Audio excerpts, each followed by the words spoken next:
Using loop invariant, we were able to formulate these set of instructions here that allowed me to perform a manipulation on my references where I was able to merge two. I was able to merge the node with the element 2 with the node with the element 13, and I was able to perform the very next immediate step where I was able to move this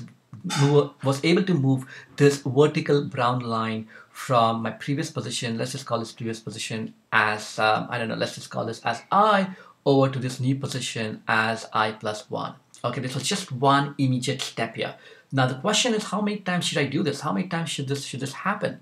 Well, it's obvious that what I've just done here is this piece of code that I've just done here needs to be part of some kind of a loop here. Okay, it needs to be part of some kind of a loop, and because it needs to be some kind of a loop here, let's just put the body of the loop. Let's just put the expression that. In fact, let me just use a slightly different color. Let's just say this is my start of my while loop. I'm going to have some Boolean expression here that will tell me when should this loop terminate, and everything in this brown is basically the body of my loop here. Now, I know that I know that these instructions should keep on executing, until, let's just say, until I next and j next not equal to none. So if I formulate this a little bit more concretely, I can say as long as I next not equal to none, and j next not equal to none, okay, this would tell me that this is the Boolean expression. As long as I next and j next not equal to none, keep on doing this. But when the loop breaks here, okay,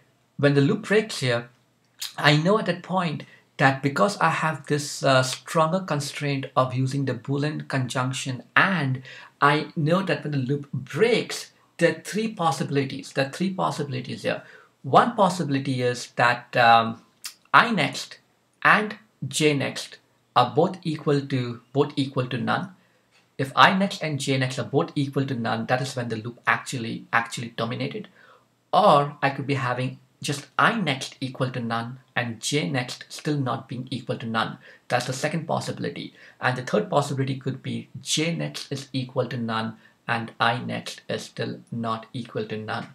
So again, just to recap, when this loop breaks, what I'm going to have is that there are these three possibilities here. So if I just draw this Boolean table here, or the truth table for I next, if I just draw this for I next and j next, my truth table, okay, I know that as long as this is true, okay, so let's just say whatever this I next not equal to none, right? Whatever is this I next not equal to none and j next not equal to none. Okay, so that's my column. These are my columns here.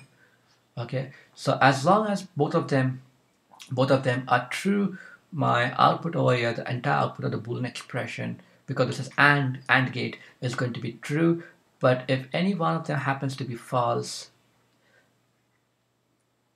I'm going to have a false as my output. So there are these three possibilities, right?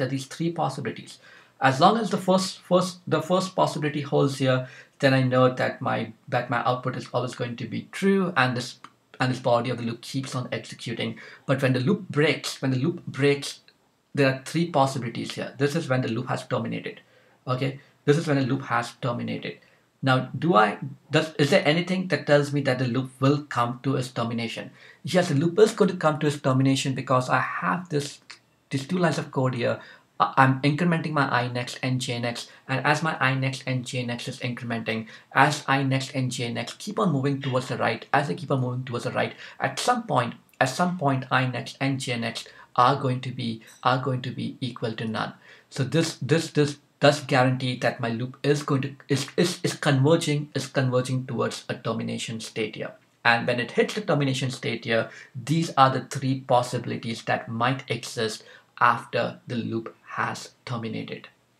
Okay, so when the loop has terminated, okay, when I next is equal to none and j next is equal to none, let's look at the easiest case over here, which is this the very last row.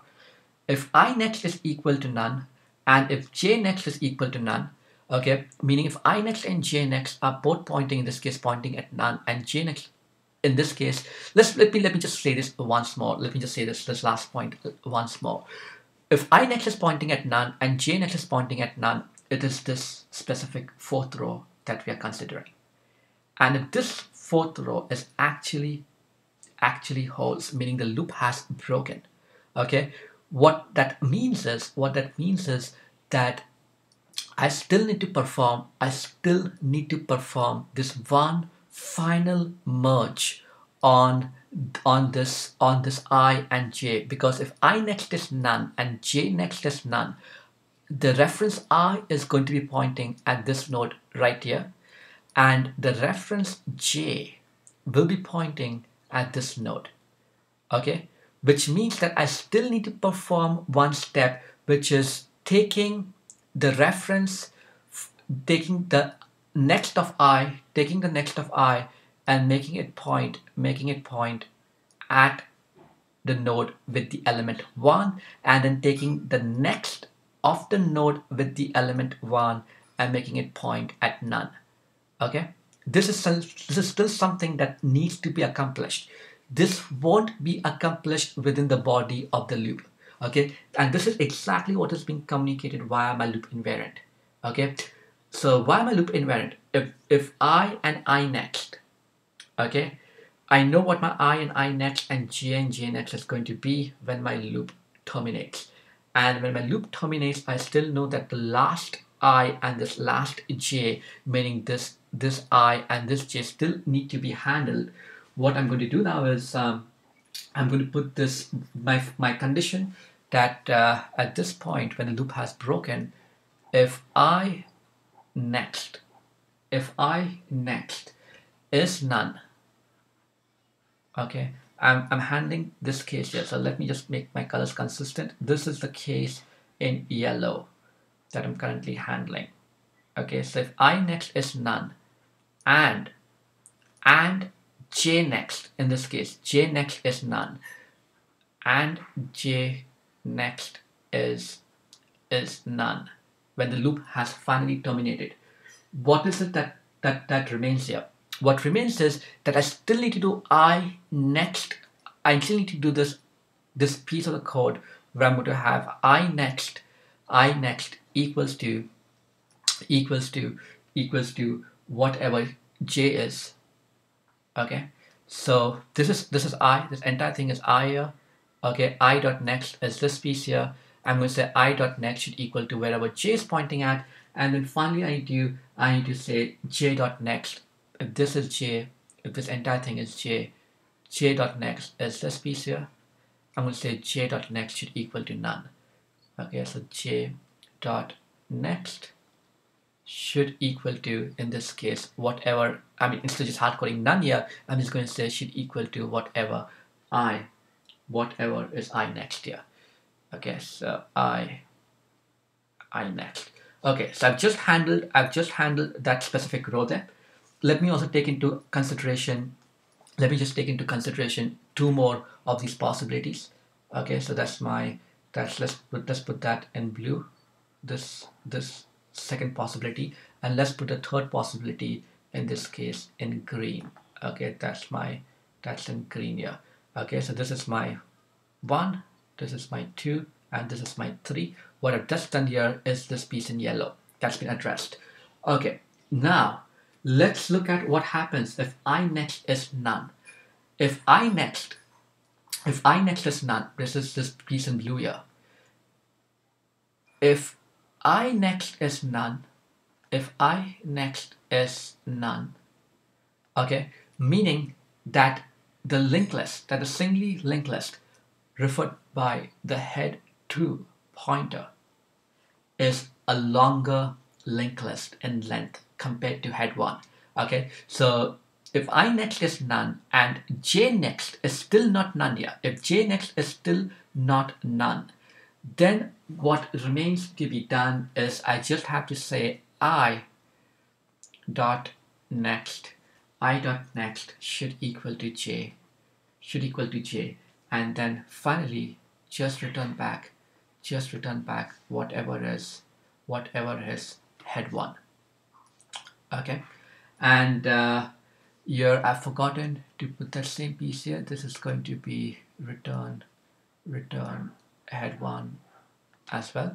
Okay, and then finally this piece in green here, which is the complement, meaning if j next is none, if j next is none, meaning that the first single linked list is longer. Okay, I have the first single linked list as longer. Then all that needs to be done is I just have to say I dot next should equal to j, and j dot next will be equal to whatever is I next, and finally return back head one. Okay, so what I'm going to do in my next video is we're just going to explore this idea in blue and green a little bit more in detail, just to see what are those specific use cases that blue will fall under and what other use cases that this piece on green is going to fall under. Okay, so I'm just going to explain that a little bit more clarity in the next video.